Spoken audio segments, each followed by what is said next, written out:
Assalamu alaikum, dear learners. I am Iqbal Hussain Shobuz, Assistant Teacher of English in Genius Laboratory School and College, Meherpur.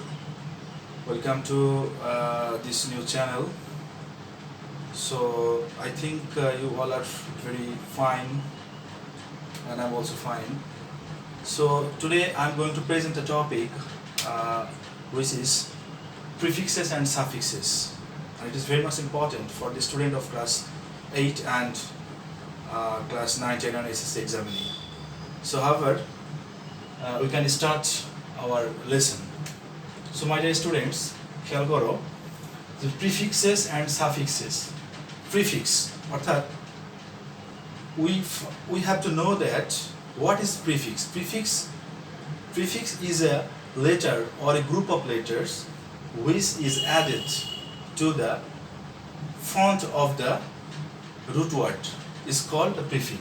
On the other hand, suffix is a letter or a group of letters added to the end of the word is called suffixes.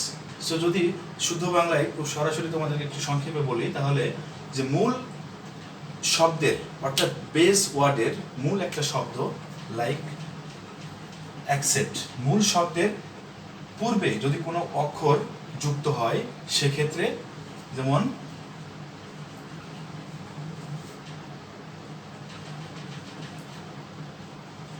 মূল শব্দের পূর্বে কোনো letter যুক্ত হলে সেটাকে বলা হবে prefix, মূল শব্দের পরবর্তীতে কোনো শব্দ যুক্ত হলে সেটাকে বলা হবে সাফিক্স। তবে এখানে যে শব্দটা আছে অ্যাকসেপ্ট, এর অর্থ হচ্ছে যে গ্রহণ করা, দিস ইজ ভার্ব। সো এই ভার্বকে আমরা পরবর্তীতে মূল যে রুট ওয়ার্ডকে বা বেস ওয়ার্ড বা কি ওয়ার্ড যেটাই বলি না কেন, এই মূল শব্দের পরবর্তীতে যখন কোনো লেটার বসানো হয় এবং নতুন কোনো পদের বা পার্টস অফ স্পিচ বা অর্থের যদি কোনো অর্থায়ন করা হয়, অর্থাৎ যদি কোনো শব্দের নতুন কোনো শব্দ নিরূপণ করা হয় সেটাকে বলা হবে সাফিক্স। অ্যান্ড যদি কোনো শব্দের পূর্বে কোনো ওয়ার্ড কোনো লেটার যুক্ত হয়ে যদি নতুন কোনো শব্দের জন্ম দেয় তাহলে সেটাকে বলা হবে প্রিফিক্স। তাহলে এখানে অ্যাকসেপ্ট হচ্ছে যে ভার্ব, অ্যান্ড অ্যাকসেপ্ট মানে গ্রহণ করা, অ্যান্ড অ্যাকসেপ্টেবল এটা হলো গ্রহণযোগ্য, অ্যান্ড আনএক্সেপ্টেবল অর্থ হচ্ছে যে অগ্রহণযোগ্য। তাহলে দিস ইজ কল্ড অ্যাডজেক্টিভ। তাহলে কোনো শব্দের শেষে যদি আমাদের এ বি এল ই যুক্ত হয় তাহলে সেটাকে বলা হবে অ্যাডজেক্টিভ। তাহলে এটা টোটালটা মিলায় হচ্ছে যে এটাকে বলা হচ্ছে যে অ্যাফিক্স, আর আন হচ্ছে এখানে প্রিফিক্স, আর অ্যাবল হচ্ছে যে সাফিক্স। তাহলে একটা ওয়ার্ড থেকে আরেকটা ওয়ার্ডের পরিবর্তন বা একটা পার্টস অফ স্পিচ থেকে অন্য একটা পার্টস অফ স্পিচে পরিবর্তন করলাম। So this is all about the word formation or transformation of words. So তোমরা দেখো যে এভাবে আরো অনেক শব্দ আমরা ক্রিয়েট করতে পারি, যেমন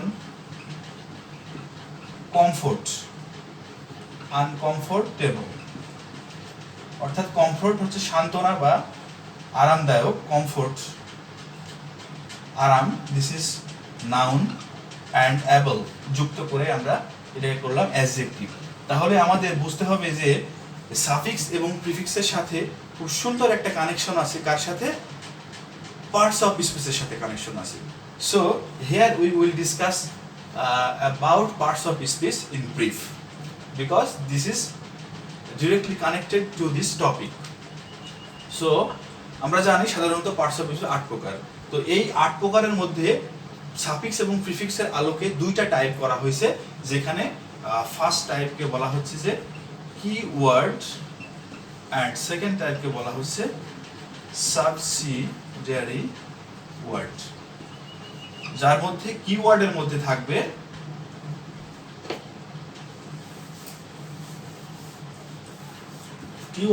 থাকবে নাউন, অ্যাডজেক্টিভ, ভার্ব, অ্যাডভার্ব। অন্যদিকে সাবসিডিয়ারি ওয়ার্ডের মধ্যে থাকবে pronoun, preposition, conjunction and interjection. So noun, adjective, verb, adverb এই চারটা পার্টস অফ স্পিচের কে একে অপরের সাথে পরিবর্তন করা সম্ভব, this is changeable. On the other hand pronoun, preposition, conjunction, interjection এই চারটা সাবসিডিয়ারি ওয়ার্ড যেটা কোনো পরিবর্তন যোগ্য নয়, this is exchangeable. So we have to know about in brief noun, adjective, verb, adverb. So আমাদের প্রথমত জানতে হবে, শুধুমাত্র এটা জানলে হবে না যে নাউন কাকে বলে, কত প্রকার কি কি। Noun is a naming word, এটা সবাই জানি আমরা, কিন্তু এখানে আমাদের বুঝতে হবে যে ফাংশন অফ নাউন, নাউনের অবস্থান সেন্টেন্সের মধ্যে কিভাবে, এবং একটা নাউনকে কিভাবে অ্যাডজেক্টিভ করা যায়, অ্যাডজেক্টিভকে কিভাবে ভার্ব করা যায়, ভার্বকে কিভাবে অ্যাডভার্ব করা যায়, এই টোটাল এর সমন্বয় এর সাথে সাফিক্স এবং প্রিফিক্সের খুব দারুণ একটা সম্পর্ক আছে। তো আমি আশা করি আজকের এই টপিকটা শেষে ইনশাআল্লাহ everyone will get 5 out of 5. So please look at the whiteboard. So now we will discuss about noun, adjective, verb, adverb as functions. So noun এর function, noun এর অবস্থান, সেন্টেন্সের মধ্যে noun এর অবস্থান, noun as subject,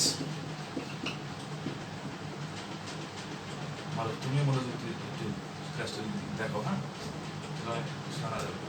noun as subject, noun কিভাবে subject হিসেবে ব্যবহার করা হয়, যেমন আমি বললাম যে Rahim is a good boy, noun as subject, ভার্বের সাবজেক্ট হিসেবে নাউনকে ব্যবহার করা হলো।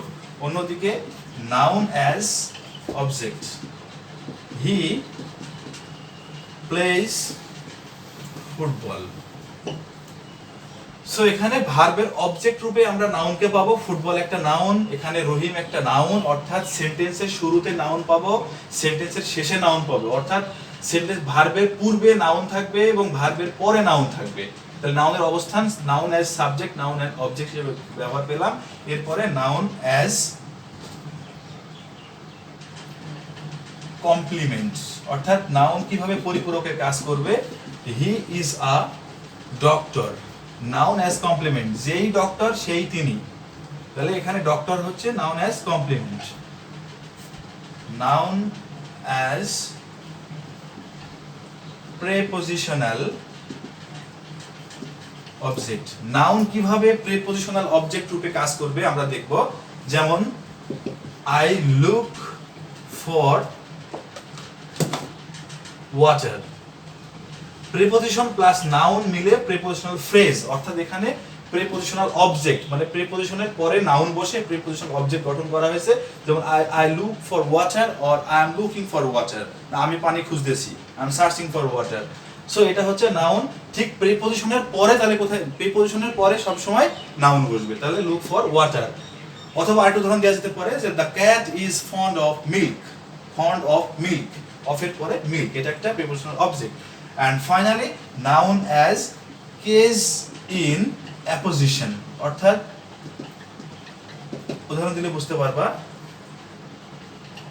মিস্টার করিম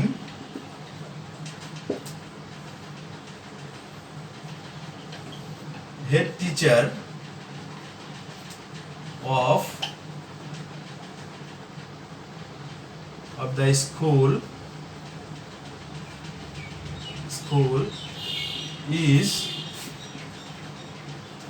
প্রেজেন্ট। মিস্টার করিম সম্পর্কে যখন উচিত তথ্য প্রদান করা হবে করিম সম্পর্কে, head teacher, this is called noun as case in apposition, অর্থাৎ অ্যাপোজিটিভ, যেখানে প্রথমে নাউন থাকবে এবং তার সম্পর্কে এক্সট্রা তথ্য প্রদান করা হবে, this is called apposition. So আমরা নাউনের অবস্থান, একটা সেন্টেন্সের মধ্যে, ইংলিশে সেন্টেন্সের মধ্যে নাউনের 5টা অবস্থান, যেখানে নাউন 5 ভাবে ফাংশন করতে পারে। Noun as subject, noun as object, noun as complement, noun as prepositional object, noun as case in apposition. আমরা খুব সংক্ষিপ্ত সারে আমরা বিষয়টা লক্ষ্য করলাম যে নাউনের অবস্থান নিয়ে আলোচনা করলাম। এখন আমরা আলোচনা করব অ্যাডজেক্টিভের অবস্থান নিয়ে। সেন্টেন্সে অ্যাডজেক্টিভ কতভাবে কোথায় তার অবস্থান সেগুলো নিয়ে একটু চিন্তা ভাবনা করব। যেমন অ্যাডজেক্টিভের যে বিষয়টা, হি ইজ আ গুড বয়, তাহলে নাউনের পূর্বে অ্যাডজেক্টিভ বসবে, অর্থাৎ দুইটা নাউন সরাসরি বসলে নাউনের পূর্বে যতগুলোই ওয়ার্ড থাক না কেন সবগুলোকে অ্যাডজেক্টিভ হবে, ঠিক নাউনের অ্যাডজেক্টিভের পরে নাউন বসবে। তাহলে আর্টিকেলের পরে অ্যাডজেক্টিভ বসে যদি একটা ওয়ার্ড থাকে তাহলে অবশ্যই নাউন বসবে। যেমন আমি বললাম যে হি ইজ গুড, যদি একটা শব্দ থাকে তাহলে বি ভার্বের পরে অ্যাডজেক্টিভ বসবে সরাসরি। যদি ইজ অক্সিলারি ভার্ব না হয়ে যদি প্রিন্সিপাল ভার্বের কাজ করে তাহলে ইজ এর পরে সরাসরি অ্যাডজেক্টিভ বসবে। অন্যদিকে যদি ইজ অক্সিলারি বা হেল্পিং ভার্ব হয়, he is eating an Apple, তো সেই ক্ষেত্রে হি ইজ একটা অক্সিলারি ভার্ব, অক্সিলারি ভার্বের পরে ভার্ব হচ্ছে মেইন ভার্ব। তাহলে এখানে যদি এখানে অক্সিলারি ভার্ব হিসেবে কাজ করে তাহলে অক্সিলারি ভার্বের পরে সরাসরি ভার্ব নিবে। অন্যদিকে যখন অক্সিলারি ভার্ব না হয়ে ইজ যখন প্রিন্সিপাল ভার্ব হবে ঠিক তারপরে সরাসরি অ্যাডজেক্টিভ বসবে। এখন দুইটা যদি শব্দ থাকে তাহলে হি ইজ অবশ্যই একটা আর্টিকেল বসবে, হি ইজ আ গুড বয়। তাহলে পরপর দুইটা শব্দ থাকলে প্রথমটা অ্যাডজেক্টিভ হবে, পরেরটা নাউন হবে, এবং আর্টিকেলের পরে অ্যাডজেক্টিভ, অ্যাডজেক্টিভের পরে নাউন। যতগুলো শব্দ থাকবে ততগুলো শব্দই আমাদের অ্যাডজেক্টিভ হিসেবে কাজ করবে।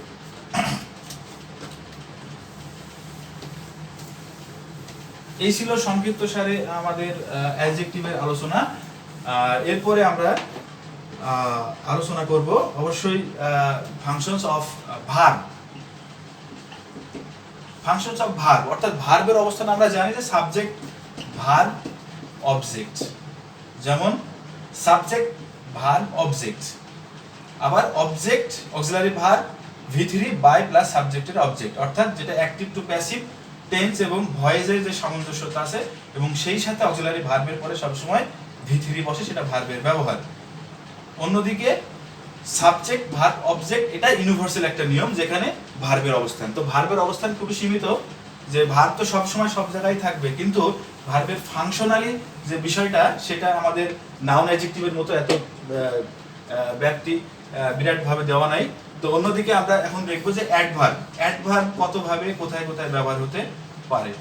যেমন অ্যাডভার্বের যে বিষয়টা সেটা হচ্ছে যে he is absolutely right.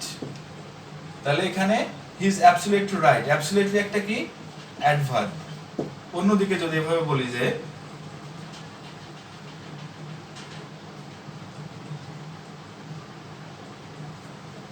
he is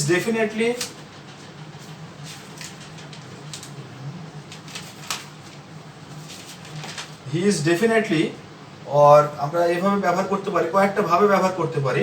যেমন he is completely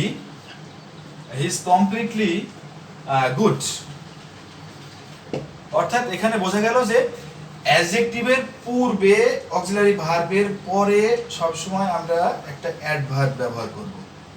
অর্থাৎ অ্যাডভার্ব সাধারণত গঠিত হয় কোনো শব্দের শেষে ly যুক্ত করলে সেটাকে অ্যাডভার্ব বলা হয়। তাহলে এই ছিল আমাদের অ্যাডভার্বের সংক্ষিপ্ত আলোচনা। তাহলে আমরা অক্সিলারি ভার্বের পরে আর অ্যাডজেক্টিভের আগে আমরা অ্যাডভার্বটা ব্যবহার করব। সো এই ছিল আমাদের মোটামুটিভাবে পার্টস অফ স্পিচের নাউন, অ্যাডজেক্টিভ, ভার্ব, অ্যাডভার্ব সম্বন্ধে সংক্ষিপ্ত সারে আমরা জানলাম। এখন একটা উদ্দীপকের মাধ্যমে আমরা বিষয়টাকে আরো বেশি ক্লিয়ার করব।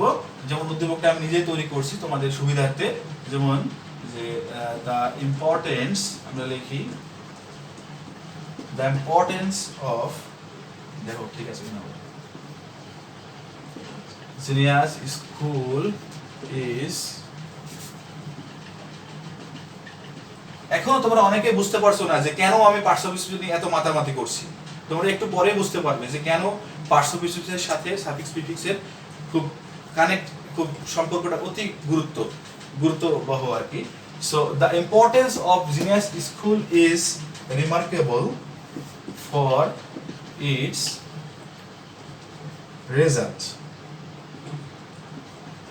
The great achievement of this school is both the result and the discipline. So আরো উদ্দীপক ছিল, আমি লিখলাম না, আমি জাস্ট তোমাদের বোঝার সুবিধার্থে কয়েকটা সেন্টেন্স লিখলাম। The importance of genius school is remarkable for its results, and genius স্কুলের যে গুরুত্বটা, এটা সবচেয়ে লক্ষণীয় ব্যাপার সেটা হচ্ছে এটার এর যে অসাধারণ সাফল্য। The great achievement of this school is both the result and the discipline. এটা যে এই স্কুলের যে অত্যন্ত যে গুরুত্বপূর্ণ যে ব্যাপার যেটা এবং অর্জন যেটা, সেটা শুধুমাত্র রেজাল্টই না, সেই সাথে ডিসিপ্লিনের ব্যাপারটাও লক্ষণীয়। সো যাই হোক, আমরা আলোচনাটা এইভাবে দেখাই তোমাদের সুবিধার্থে। সেটা হলো দি হচ্ছে একটা আর্টিকেল, আর্টিকেলের পরে কি বসবে, কি বলেছি, আর্টিকেলের পরে নাউন বসে। ইম্পর্টেন্ট থাকতে পারতো, ইম্পর্টেন্ট না থেকে এখানে থাকতে পারতো যে ইম্পর্টেন্ট, তাহলে সেখানে ইম্পর্টেন্ট না থেকে ইম্পর্টেন্স ব্যবহার, তাহলে শব্দের শেষে এএনসি যুক্ত করে সাফিক্স যোগে আমরা সরাসরি এটাকে নাউন করেছি। তাহলে কি বলেছি যে তাহলে একটা রুলস আমরা এখান থেকে তৈরি করতে পারি, পেয়ে গেলাম। সেটা হচ্ছে যে article plus noun plus preposition. তাহলে প্রিপোজিশনের আগে আর্টিকেলের পরে সবসময় নাউন বসে, এরপরে প্রিপোজিশনের পরে আবার সরাসরি নাউন। জিনিয়াস স্কুল, দুটো নাউন পাশাপাশি বসে গেলে প্রথমটা একটা অ্যাডজেক্টিভ আর দ্বিতীয়টা হচ্ছে নাউন। এরপরে ইজ, এখানে আমি আগেই বলেছি ইজ যদি প্রিন্সিপাল ভার্বের কাজ করে তাহলে ইজের পরে সরাসরি কি বসবে, অ্যাডজেক্টিভ। সরাসরি কি বসবে, অ্যাডজেক্টিভ, অর্থাৎ রিমার্কেবল একটা অ্যাডজেক্টিভ, কারণ শব্দের শেষে এ বি এল ই যুক্ত থাকলে সেটাকে কি বলা হবে, অ্যাডজেক্টিভ। এরপরে আমরা পেয়েছি একটা প্রিপোজিশন, প্রিপোজিশনের পরে সরাসরি আমাদের নাউন ফর্ম, অর্থাৎ এখানে পজিটিভ কেস যেটা ইটস এবং ইটস রেজাল্ট। যদি প্রিপোজিশনের পরে একটা শব্দ থাকে তাহলে সেই ক্ষেত্রে আমাদের নাউন সরাসরি বসবে, আর না থাকলে তার আগে একটা অ্যাডজেক্টিভ, এখানে ইটস একটা অ্যাডজেক্টিভ রূপে কাজ করছে। এরপরে দ্য গ্রেট, আর্টিকেলের পরে আবার সরাসরি দুইটা ওয়ার্ড, আর্টিকেলের পরে একটি ওয়ার্ড থাকলে নাউন বসবে, আর দুটো ওয়ার্ড থাকলে প্রথমটা একটা অ্যাডজেক্টিভ হবে আর পরেরটা নাউন হবে। যেমন অ্যাসিড থেকে অ্যাসিভমেন্ট একটা নাউন, গ্রেট একটা এখানে অ্যাডজেক্টিভ। এটাই ছিল। এরপরে পরবর্তীতে তাহলে আমরা আরেকটা নিয়ম পেলাম, সেটা হচ্ছে যে সরাসরি সেটা হচ্ছে যে article plus noun plus preposition, দুইটা ওয়ার্ড যদি কখনো থাকে তো সেই ক্ষেত্রে আমরা প্রথম কাজটা আর্টিকেল দেওয়ার পরে প্রথমে অ্যাডজেক্টিভ বসবে, এরপরে নাউন।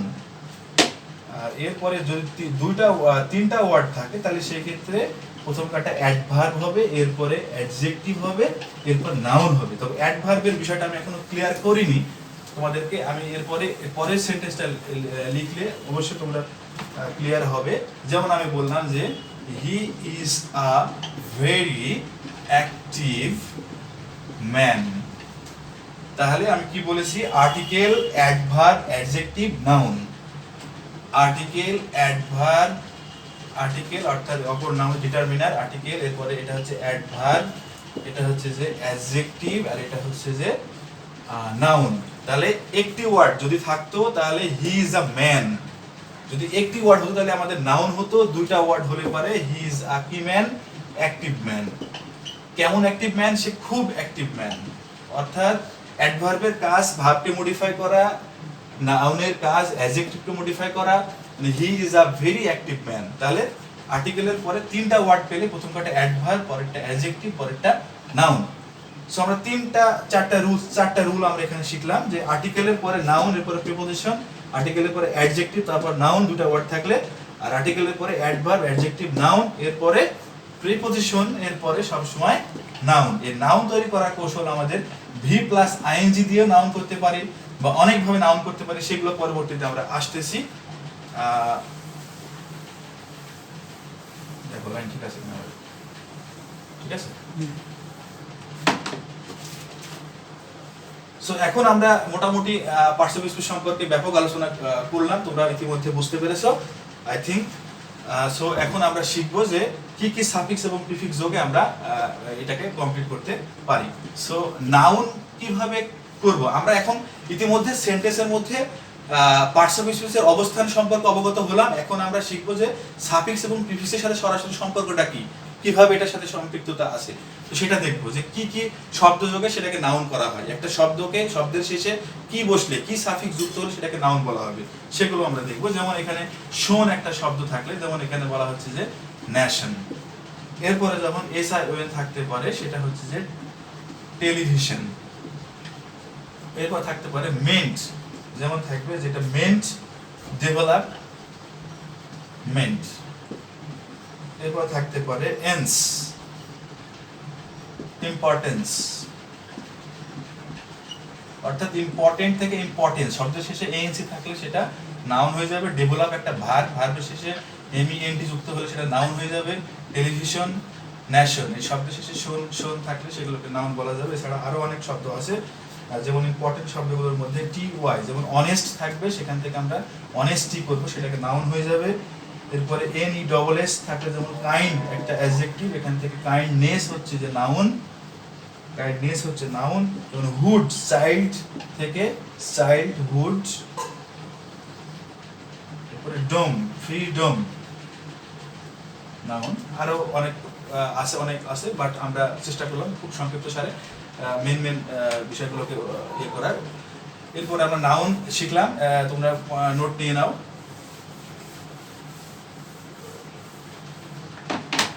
এরপরে অ্যাডজেক্টিভ তৈরি করার সময় কি কি শব্দ যোগে আমরা অ্যাডজেক্টিভ পাবো, সেটা হচ্ছে যে AL অর্থাৎ ন্যাশনাল, সবশেষে এল থাকলে এটাকে অ্যাডজেক্টিভ বলা হবে। টিভ, যেমন অ্যাক্টিভ। এরপরে SIV, সিভ, মানে এক্সপেন্সিভ। এরপরে ফুল, বিউটিফুল, শব্দ শেষে বিউটিফুল, ফুল থাকলে সেটাকে অ্যাডজেক্টিভ বলা হবে। এরপরে অ্যাবল, যেমন নোটেবল, ক্যাপেবল, অনেক অ্যাবল যুক্ত শব্দ আমরা পাবো। এরপরে V3 যুক্ত শব্দ, যেমন ডেভেলপড, এটা হচ্ছে ED যুক্ত থাকলে সেটাকে অ্যাডজেক্টিভ হিসেবে ধরা হয়। এগুলো ছিল অ্যাডজেক্টিভ। এবং অন্যদিকে আমরা ভার্ব শুধুমাত্র কয়েকটা ভাবে, যেমন FY যুক্ত শব্দ যোগে, যেমন বিউটি, বিউটিফাই, নোটিফাই। FY যুক্ত শব্দ যোগে আমরা ভার্ব করতে পারবো। এবং অ্যাডভার্ব, বিশেষ করে অ্যাডভার্বের যে বিষয়টা সেটা হচ্ছে সময়বাচক অংশ থাকবে, সময়ের ব্যাপার থাকবে, এবং সেই সাথে LY যুক্ত শব্দে অ্যাডভার্ব গঠন করা হবে। LY যুক্ত শব্দ যোগে আর কি অ্যাডভার্ব মেইনলি তৈরি করা হবে। যেমন আমরা দেখব যে স্লো থেকে স্লোলি, ফাস্ট থেকে ফাস্টলি, এই জাতীয় শব্দগুলো। তো আমরা ইতিমধ্যে এগুলো দেখলাম। সো এখন আমরা যে বিষয়টা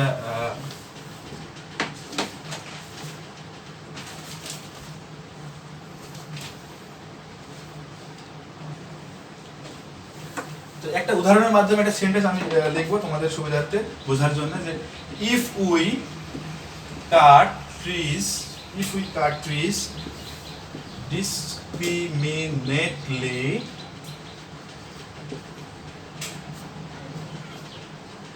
there will be ecological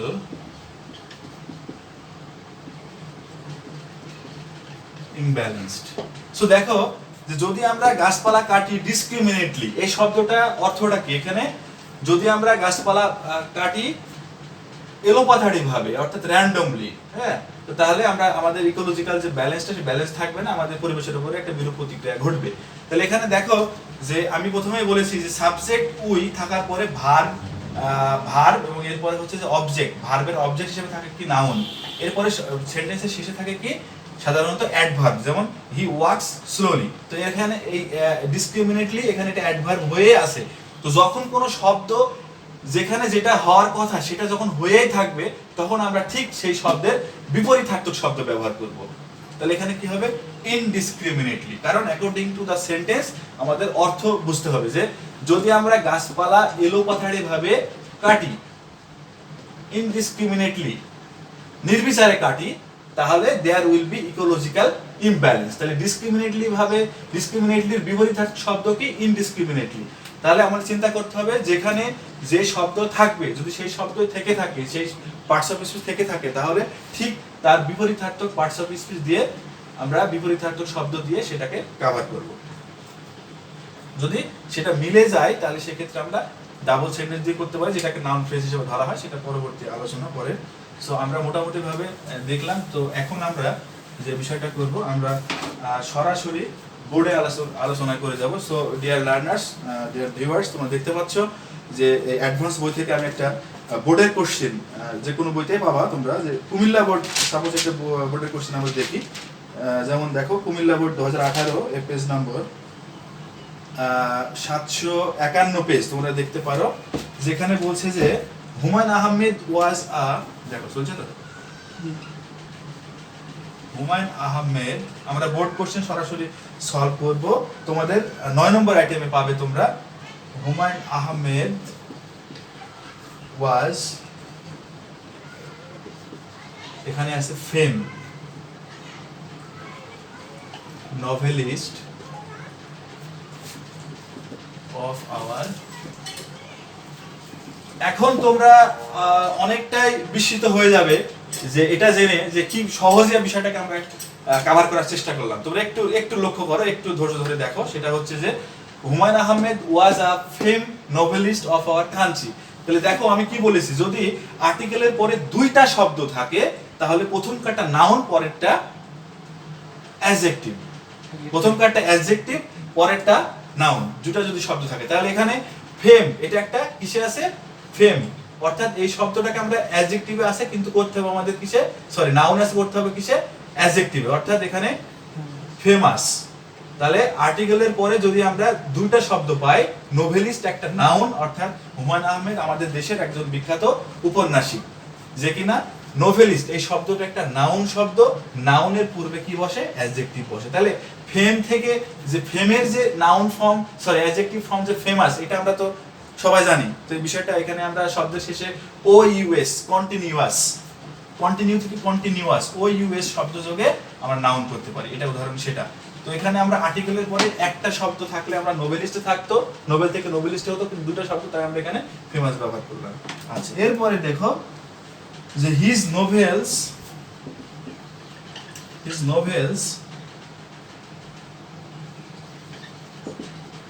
gained a huge, এখানে আছে যে পপুলার, অর্থাৎ পপুলার যেটা আমরা সহজে বলি পপুলার। তাহলে এখানে his novels gained a huge, তাহলে একটু খেয়াল করে দেখো যে আর্টিকেলের পরে যদি দুটো শব্দ থাকে তাহলে প্রথমকার শব্দটা কি হবে, কি বলেছি, অ্যাডজেক্টিভ, এবং পরেরটা নাউন। তাহলে শব্দের শেষে যেমন অনেস্ট থেকে যেমন আমাদের করলাম যে অনেস্টি, তাহলে এখানে অ্যাডজেক্টিভের পরে কি বসবে, নাউন বসবে। তাহলে এখানে পপুলারের নাউন, পপুলার একটা জনপ্রিয়, এটা অ্যাডজেক্টিভ, এটা নাউন ফর্ম কি, পপুলারিটি, অর্থাৎ POPULARITY। তাহলে বোঝা গেল যে his Nobel has has a huge popularity, তার উপন্যাস একটা ব্যাপক জনপ্রিয়তার শীর্ষে পৌঁছাইছে বা জনপ্রিয়তা নিয়ে আনছে। তো সেই ক্ষেত্রে হিউজ একটা অ্যাডজেক্টিভ, আর্টিকেলের পরে অ্যাডজেক্টিভ, অ্যাডজেক্টিভের পরে নাউন, তাই দুটো শব্দ থাকলে আমরা প্রথমটা অ্যাডজেক্টিভ, পরেরটা নাউন। এতক্ষণ যে আলোচনাটা করলাম তার সাথে দেখো এটা সামঞ্জস্যতা আছে কিনা। আচ্ছা, এরপরে অবশ্যই আছে। এরপরে দ্য মেইন অ্যাট্রাক্ট, বইতে আছে যে অ্যাট্রাক্ট, মেইন অ্যাট্রাক্ট হবে না, আর্টিকেলের পরে দুইটা শব্দ, তাহলে এই প্রথমটা মেইনটা কি এখানে অ্যাডজেক্টিভ, আর অ্যাডজেক্টিভের পরে হবে নাউন। তাহলে অ্যাট্রাক্ট একটা শব্দ, ভার্ব, অ্যাট্রাক্ট, অ্যাট্রাক্টটা কিভাবে নাউন করা যায়, অ্যাট্রাকশন। তাহলে his main attraction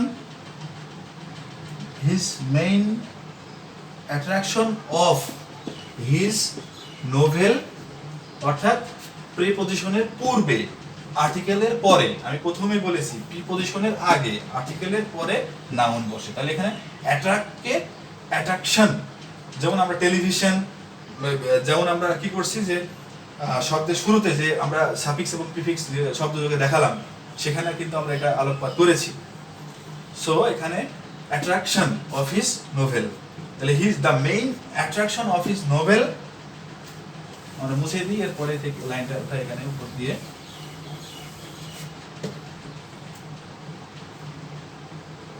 was novel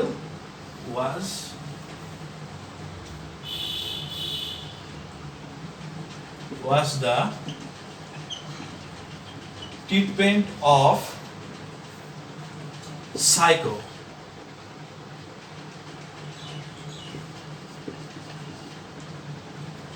এখানে সাইকো বলতে উন্মাদনা বা ইয়ে, তো আসলে এখানে সাইকো তো হবে না, এখানে হবে সাইকোলজি, অর্থাৎ প্রিপজিশনের পরে সবসময় কি হবে, কি বলেছি, যদি একটা শব্দ থাকে সবসময় নাউন হবে। তাহলে এখানে বোঝা গেল যে তোমরা দেখো বইয়ে পড়লে বুঝতে পারবে, the main attraction of his novels, তার উপন্যাসের প্রধান যে আলোচ্য বিষয় এবং আকর্ষণীয় বিষয় সেটা হচ্ছে যে দ্য ট্রিটমেন্ট অফ সাইকোলজি, সেটা হচ্ছে যে মনোবিজ্ঞানের উপরে তার যে চর্চা এবং সেন্স অফ হিউমার এবং তার রসবোধ, এটার উপরে তার ব্যাপক গবেষণা। তো সেখানে the treatment of psychology, treatment of psychology, তাহলে প্রিপোজিশনের পরে সরাসরি কি বসবে, নাউন বসবে। অর্থাৎ সাইকো থেকে সাইকোলজি একটা নাউন। সাইকো হচ্ছে অ্যাডজেক্টিভ, যে উন্মাদ বা পাগল, আর সাইকো থেকে সাইকোলজি, LOGY, এটা দিলে আমরা সরাসরি নাউন হয়ে যাবে। আচ্ছা, শব্দের শেষে LOGY দিয়েও নাউন করা যায়। এরপরে বলছে যে শব্দের শুরুতে আমি কি বললাম, যে সাবজেক্টের আগে এখানে প্রথমেই বলেছে যে স্পেশাল, তাহলে স্পেশাল তো হবে না, তাহলে অবশ্যই একটা LY নিয়ে আসতে হবে, তাহলে স্পেশালি, কারণ এটা অ্যাডভার্ব বসতে হবে, কারণ প্রথমে সেন্টেন্স শুরুতে অ্যাডভার্ব বসতে পারে, যেমন সময় উল্লেখ, ওয়ান্স আপন এ টাইম, এটা অ্যাডভার্ব। তাহলে specially his Himu and Misir Ali are the two ordinary, অর্থাৎ এক্সট্রা অর্ডিনারি, কারণ এখানে অর্ডিনারি একটা সরাসরি অ্যাডজেক্টিভ হয়েছে, কিন্তু অ্যাডজেক্টিভটা হবে না, তার বিপরীত থাকতো শব্দ হবে, আমি বলেছি, আগে বলেছি, অর্থাৎ সেটা হবে কি extra ordinary characters in Bangla literature. তার সে অসামান্য মিসির আলী এবং হিমু চরিত্র, স্পেশালি ভাবে হিমু এবং মিসির আলী চরিত্র ছিল তার চরিত্রের মধ্যে বাংলা সাহিত্যে অনবদ্য এবং খুবই গুরুত্বপূর্ণ। বিসাইডস এ নভেলিস্ট এবং একজন ঔপন্যাসিকের পাশাপাশি হুমায়ুন আহমেদ ছিলেন একজন ড্রামাটিস্ট, নাট্যকার এবং ফিল্ম ডিরেক্টর। অর্থাৎ আর্টিকেলের পরে নাউন, তাহলে এখানে dramatist and a film director. Humayun Ahmed has achieved an unparalleled position in our cultural world. তো আমার মনে হয় তোমরা এই বোর্ডটা একটু সলভ করার পাশাপাশি আমার টোটাল আলোচনাটা দেখলে তোমরা খুব সহজেই সাফিক্স এবং প্রিফিক্স আইডেন্টিফাই এবং সেই সাথে এটা কমপ্লিট করতে পারবে। তো আমরা ক্লাস 8-এর একটা বোর্ড দেখলাম খুব দ্রুতর সাথে, কারণ সময় খুবই লেন্দি হয়ে যাচ্ছে, সময় একেবারেই নাই। তো তারপরে আমি ক্লাস 10ম শ্রেণীর জন্য একটা লেসন রেডি দেখি, সেটা হচ্ছে সাপোজ একটা বোর্ড দেখি, তোমরা অ্যাডভান্সে পাবে বা যে কোনো বইতে বোর্ডের কোশ্চেন সলভ করবো আমরা, যাতে করে তোমরা এটাকে ইজি ফিল করো। 8 নম্বরে তোমাদের সাফিক্স এবং প্রিফিক্স আছে, 8 নম্বরে এটা হচ্ছে যে সর্বশেষ পেজ 1008 পেজে দিনাজপুর বোর্ড 15, সেখানে পাবে যে মানি ক্যান নট বাই। এখানে প্রথমেই বলছে যে মানি ক্যান নট বাই, এখানে আছে যে হ্যাপি। আচ্ছা, তো এই শব্দটা আমি কি বলেছি যে দেখো, তাহলে পার্টস অফ স্পিচটা কিভাবে সরাসরি ডিরেক্টলি কানেক্টেড এর সাথে একটু খেয়াল করো। মানি ক্যান নট বাই, তাহলে এখানে সাবজেক্ট মানি, মডাল মূল ভার্ব, তাহলে ভার্বের অবজেক্ট রূপে আমি কি বলেছি, ভার্বের অবজেক্ট রূপে নাউন বসে, অর্থাৎ বাইয়ের পরে হ্যাপি একটা অ্যাডজেক্টিভ, এটা অ্যাডজেক্টিভ বসলে হবে না, নাউন হবে, অর্থাৎ বাই হ্যাপিনেস। আমরা ইতিমধ্যে অনেক